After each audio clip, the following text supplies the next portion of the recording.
So much of your content are things that I think NDs want people to pay for. Like, how have you reconciled that where you're like, so much of your genius is on Instagram for free? I mean, I have an opinion about that, but I'm curious because I often will hear clinicians not want to give it all away online and really wrestle with like how much to share in the free space, worried that it's going to take away from their business in the paid space. Yes. And I would reconsider that thought too of like, my approach is give more than what you like, provide it or make it be very educational backed and like information heavy, because it doesn't seem like it at the start, but the return is can be massive. I have one video on TikTok that I posted in 2023 that I still get new patients from that one specific video. So when you think of the time and the energy to make like a 90-second video, yes, there's time in kind of formulating the script and, making and editing it, but the return lasts so much longer. Like the number of patients I've seen from like a singular video is far out more than like what I would charge for making that video, say for like a brand or a company.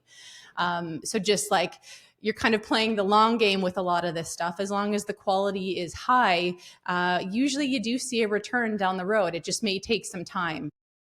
Hmm.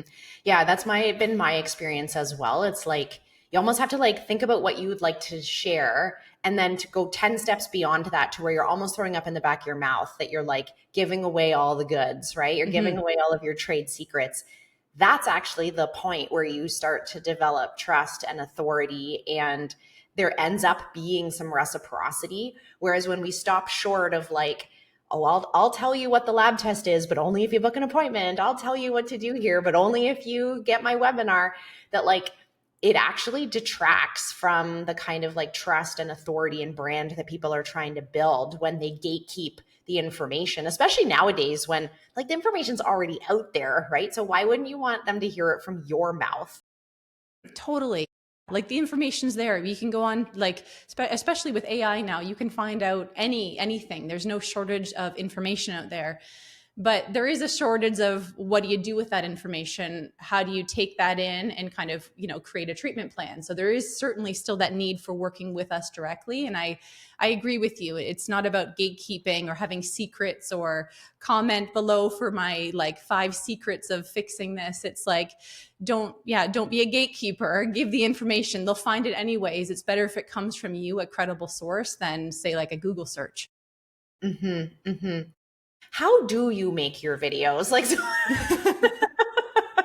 like to me, I was like, when I watch them, I'm like, she must have someone editing for her. Like they're just exceptional. And for our listeners who they will now run to your Instagram, but like you're getting like hundreds of thousands of views per week, like maybe millions of views per week at this point, Alison. Like what's your reach right now?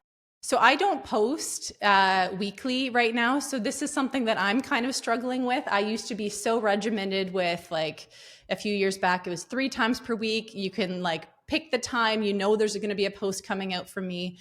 But and there's different schools of thought on this, but I've kind of switched more to like the emphasis on the quality over the quantity.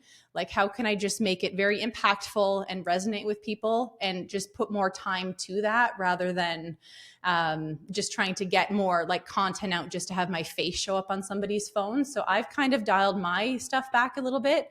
I use Canva for all of my video editing, and I've spent a lot of time in there kind of figuring out how to like do things. It's really, you could do a lot on Canva for video editing. Making sure the lighting's very good. Like I have one of those like clip lights that I always have on my phone. So it's always bright and it makes the image look a bit better.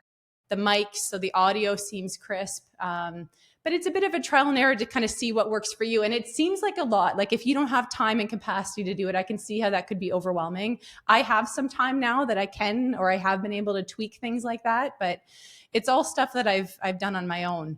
I've had actually quite a few colleagues reach out and ask for the person that does my social media stuff. And it's like, well, it's me. You're going to hire me. I don't have time for that, but But no. Yeah, no thanks.